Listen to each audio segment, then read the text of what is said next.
आज आपको बताते चलें कि it is the international stuttering awareness day. यानी कई दफ़ा आप देखेंगे कि घबराहट की वजह से या नर्वसनेस की वजह से या sometimes this is also genetic and heredity कि आप अपनी बात करते हुए स्टैमर करते हैं या तुतलाते हैं या आप अटक जाते हैं। कई दफ़ा आप ये देखें कि it could be something to do with your nervous system, लेकिन अगर ये सिर्फ़ और सिर्फ नर्वसनेस की वजह से, सिर्फ़ और सिर्फ कॉन्फिडेंस कम होने की वजह से है तो आप इस पर काम कर सकते हैं। इस सब्जेक्ट से रिलेटेड भी बहुत सारे मिथ्स हैं और कई टोटके भी लोग अपनाने की कोशिश करते हैं। कुछ लोग कहते हैं कि जी फ़लानी एक्सरसाइज कर लीजिए, इस चीज़ को खाने से आपकी स्टटरिंग दूर हो जाएगी। So we are going to take all of them away.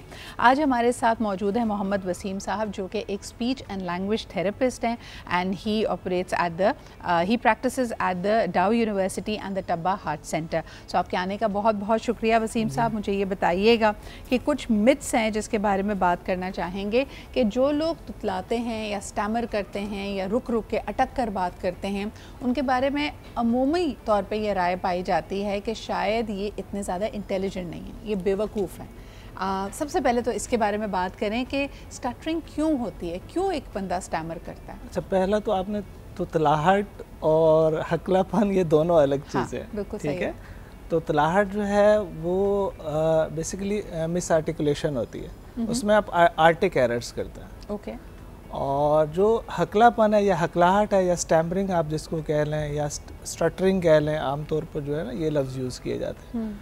उसके अंदर जो है आप जब बोल रहे होते हैं, स्पीच कर रहे होते हैं, तो उसके जो बहाव होता है, ठीक है, उसके अंदर का अगर कोई रुकावट आ जाती है, मतलब आप सही से उसको अदा नहीं कर पा रहे या उसको बार बार रिपीट कर रहे हैं साउंड को या वर्ड को, ठीक है, तो ये बेसिकली स्टैमरिंग होती है। अच्छा, स्टैमरिंग में क्या एक शख्स एक लफ्ज़ पे, एक फोनेटिक पे अटक जाता है और उससे वो पूरी तरह से अदा नहीं हो पा रही होती है या उसका जहन उसको याद नहीं कर पा रहा होता? Exactly what if you break it down तो हो क्या रहा होता है?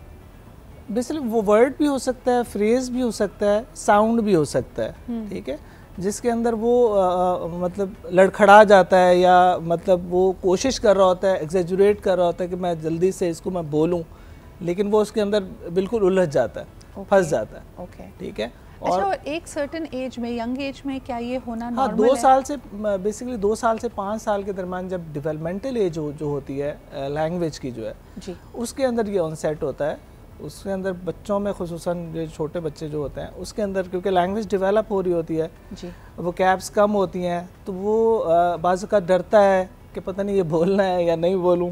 अच्छा, एक और बड़ी इंपॉर्टेंट चीज़, कई दफ़ा लोगों के साथ हकलाने का ये जो पूरा एपिसोड है या उनकी स्पीच जो इम्पैक्ट होती है वो किसी ट्रॉमा, किसी एक्सीडेंट के बाद भी हो जाती है। ये क्या, यानी is this a sign of grief? ये एक शॉक की वजह से हो रहा होता है? और अगर ऐसा है तो फिर इसका इलाज क्या है? हाँ, बाज़ का इसको हम साइकोलॉजिकल स्टैमरिंग कहते हैं जी। किसी स्ट्रेस की वजह से या जैसे बाज़ पेरेंट्स हमारे पास आते हैं जिनका जो है वालिद जो है बाहर चले गए, जैसे हमारे क्लिनिक्स में पेशेंट्स आते हैं, तो उसकी वजह से बच्चे जो है ना वो स्टैमरिंग करना शुरू कर देते हैं, वो ट्रॉमा की वजह से कि अब्बा बाहर चले गए। हालांकि अच्छा। फ़ोन पे बात भी उनकी कराई जा रही होती है, सब कुछ हो रहा होता है, लेकिन वो काफ़ी केसेस मैंने क्लिनिक में नोटिफाई किए हैं कि जिन मतलब जैसे फादर बाहर दुबई चले गए या कहीं बाहर चले गए तो उनके बच्चे स्टैमर करना शुरू हो जाता है। अच्छा, एक ज़माना था जब हम देखते थे कि कॉर्पोरल जो पनिशमेंट्स थी, ख़ास तौर पे हमारे स्कूलों में, कॉलेजों में बच्चे को डांटना, सख्ती करना, मारने का रिवाज बहुत ज़्यादा था। जिन बच्चों ने फ़िज़िकल अब्यूज़ देखा होता है उनमें भी नज़र आता है कि खौफ बैठ जाता है, चाहे वो उस्ताद का हो या कोई भी ऐसा जाबिर शख्स हो जो आपकी लाइफ में हो सकता है, कोई और एडल्ट हो, इसमें वालिदैन भी शामिल हो सकते हैं, घर का कोई फ़र्द हो सकता है, कि फिर उसके आ जाने से या उसके उस मंज़र पे अपेयर हो जाने से ये बच्चा या इवन बचपन से जब ये निकलकर एडल्टहुड में चला जाता है ये इंसान, तो वो हकलाता है। क्या ये भी खौफ की वजह से, ये भी साइकोलॉजिकल है? बिल्कुल। अथॉरिटेटिव जो पेरेंट्स होते हैं, यहाँ नहीं बैठो, वहाँ क्यों बैठे, यहाँ क्यों गए, ठीक है। इसी तरह अगर कोई उस्ताद, टीचर जो है वो भी इसी तरह बच्चे को जैसे आपने फिज़िकल अब्यूज़ का कहा, फिज़िकल अब्यूज़ करे या वैसे भी अगर आप अपने फीचर्स भी चेंज करते हैं ना बच्चे के सामने, सज़ा वाले और मतलब गुस्से वाले, हाँ गुस्से वाले, तो उससे भी बच्चा जो है डर जाता है। और पाकिस्तान में बेसिकली ये हो रहा है कि अर्ली स्कूलिंग बहुत ज़्यादा है। आप एक छोटा बच्चा जिसकी अभी लैंग्वेज डेवलप ही नहीं हुई और आपने उसको उस टीचर, उस अननोन पर्सन के सामने दे दिया, अभी वो इतना अच्छा बोलना नहीं जानता, तो वो बहुत सारे बच्चे मैंने देखे हैं क्लिनिक्स में कि वो खौफज़दा हो जाते हैं और उसके बाद उनकी स्टैमरिंग शुरू हो जाती है। और बच्चे किसी भी चीज़ से खौफज़दा हो सकते हैं, लाइक हो सकता है वो किसी एडल्ट से, उसकी जैसे आपने कहा कि गुस्से वाले एक्सप्रेशन से खौफज़दा हो जाएं, किसी अंधेरे कमरे से जाने से खौफज़दा हो जाएं। बच्चे अगर स्कूल में हैं तो कोई आर्टिफैक्ट, यानी कई दफ़ा आप देखें ना बच्चे का कोई खिलौना भी उनको परेशान कर देता है, यानी हम अब बड़े चाव से उसके लिए कोई गुड़िया लेके आएँ, कोई भालू लेके आएँ, लेकिन बच्चा उससे डर रहा होता है। तो ये तमाम चीज़ें साइकोलॉजिकली आपको इम्पैक्ट करती हैं। अब मुझे बताएं कि अगर एक इंसान वैसे बहुत रवानी से बोलता है दोस्तों में, हर जगह पे, लेकिन जब उसको सवाल जवाब करना है या मिसाल के तौर पे जॉब के इंटरव्यू के लिए जाना है, वहाँ पे वो हकलाने लगे या उससे अपनी बात प्रॉपर्ली ना हो पाए, तो इसका इलाज क्या है? देखिए, ऐसा जो सिचुएशनल हम इसको स्टैमरिंग कहते हैं कि वो इसलिए होती है क्योंकि स्ट्रेस लेवल बढ़ जाता है, एंजाइटी बढ़ जाती है कि मैंने इंटरव्यू देना है, इम्प्रेस करना है। हाँ, ज़्यादातर हमारे पास बच्चे ISSB के जो बच्चे होते हैं जो एग्ज़ाम देने जाते हैं खुसूसन वहाँ पे, तो वो भी हमारे पास अपेयर होते हैं, फिर वो उनको फेल करके हमारे पास भेजते हैं कि पहले अपना जो है मुआयना करा के आओ। सही, मुआयना करा के आओ या अपनी स्पीच को ठीक करके आओ। सही। तो वो बहुत ज़्यादा स्ट्रेस ले लेते हैं, एंजाइटी ले लेते हैं। अच्छा, पहले से वो प्रिपेयर होके जाते हैं कि अच्छा ये होगा और वहाँ जाते हैं कुछ नई चीज़ आ जाती है तो वो उसको फिर फेस नहीं कर पाते। अच्छा, एक इसमें एलिमेंट तो खौफ का हो गया वसीम साहब, लेकिन मुझे बताएं कि जहाँ हमारी किसी चीज़ से बहुत ज़्यादा जज्बाती लगाव है, किसी चीज़ का प्रेशर बहुत ज़्यादा है, जैसे आपने इंटरव्यू के बारे में कहा कि इम्प्रेस करना है, जॉब पाना है, तो एक इमोशनल लगाव भी है, या किसी के लिए मिसाल के तौर पे कोई रोमांटिक फीलिंग्स रखता है, तो तब भी अपने दिल की बात या अपने जज्बात का इजहार करते हुए लोग अटकने लग जाते हैं। सो इज़ दिस नेचुरल और इसके ऊपर कैसे काम किया जा सकता है? ये तो खैर नेचुरल होता है और टेम्परेरी होता है। हाँ। ये परमानेंट नहीं होता। परमानेंट तो फिर स्पीच थेरेपिस्ट को आप दिखाएंगे, वो असेस करेगा कि माइल्ड मॉडरेट, अगर स्टैमरिंग है तो ठीक है।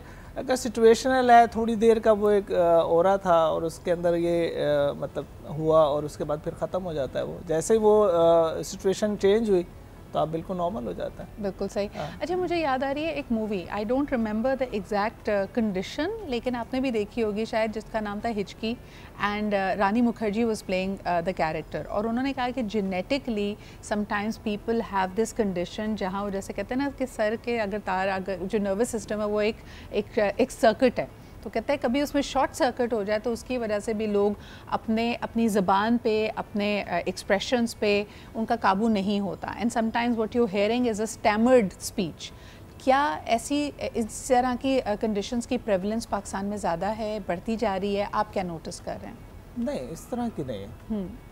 इस तरह की नहीं है। मतलब आप स्लिप ऑफ टंग कहना चाह रही हैं कि स्लिप ऑफ टंग जो हो जाता है अगर आप बोलते हुए, बाज़-औक़ात आपकी जो है आप बोलना कुछ चाह रहे होते हैं और बोल कुछ जाते हैं। नहीं, यानी क्या ऐसी कोई न्यूरो डिजीज़ेस भी हैं? यहाँ तो अभी तक हमने साइकोलॉजिकल नॉन परमानेंट स्टटरिंग की बात की, लेकिन क्या कोई ऐसी न्यूरोलॉजिकल कंडीशंस होती हैं, आप न्यूरो डिवर्स एक स्पेक्ट्रम पे हैं जिसकी वजह से आपकी स्टटरिंग है? मिसाल के तौर पे जो बच्चे ऑटिस्टिक होते हैं उनमें भी हम देखते हैं कि वो स्टटर ज़्यादा करते हैं।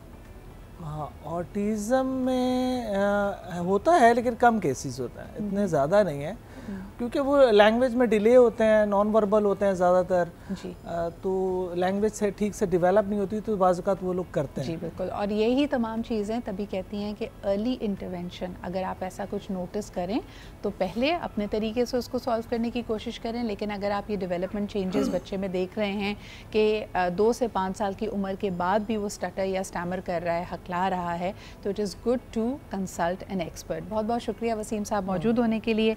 आज के दिन के हवाले से हम इस मौजू पे आगे ही बढ़ाना चाहते थे